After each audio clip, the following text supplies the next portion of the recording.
বিসমিল্লাহির রহমানির রহিম। ইন্নাস সালাতা তানহা আনিল ফাহশাই ওয়াল মুনকার ওয়া লাযিকরুল্লাহি আকবার ওয়াল্লাহু ইয়ালামু মা তাসনাউন।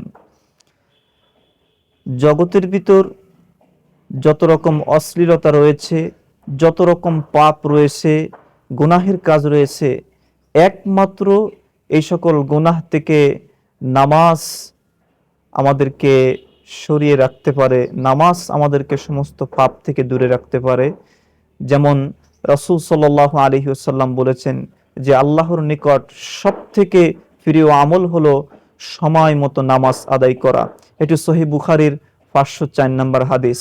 তো এই জায়গা থেকে আমরা বলবো যে কোনো কাজকে নামাজের জন্য অজুহাত দেওয়া যাবে না, অথচ কাজকে বলতে হবে যে আমার নামাজ আছে, সময় মতো আমাদেরকে নামাজ আদায় করে নিতে হবে।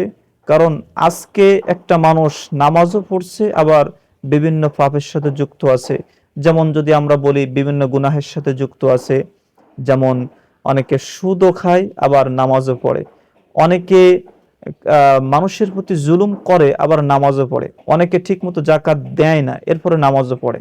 তো আবার দেখা যায় কিছু ভাইয়েরা বলেন, কিছু মুসলিম বলেন যে ওই ব্যক্তি এই সকল পাপের সঙ্গে যুক্ত, ওর নামাজ পড়া না পড়া একই কথা।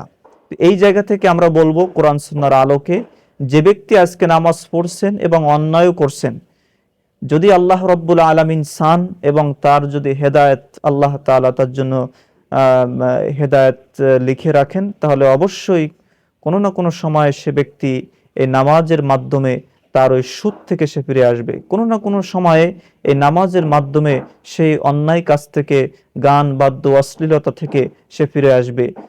হয়তোবা কোনো না কোনো সময়ে অন্যান্য যে সকল পাপের সঙ্গে ইত্যাদির সঙ্গে সে যুক্ত আছে, কোনো এক সময় আল্লাহ যদি চান তো সেই পাপ থেকে, সেই গুনাহ থেকে সে ফিরে আসবে ইনশাআল্লাহুল আজিজ।